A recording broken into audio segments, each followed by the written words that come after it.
тяжко. Ну просто ми ж, оскільки казати, ми близькі народи, єдиний цілісний мір, одна релігія, і у нас дуже много общего.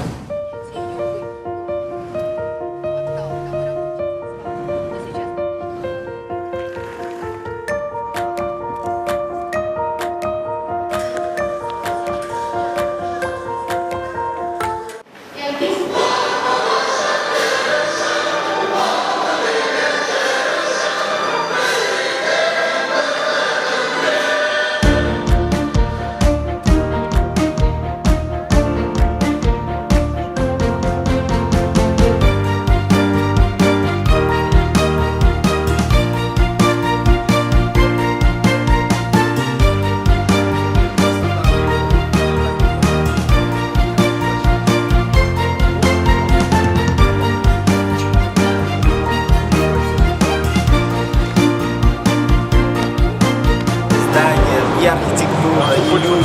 Все классно на самом деле. Приезжайте в Ташкент с ответным визитом. Встретим.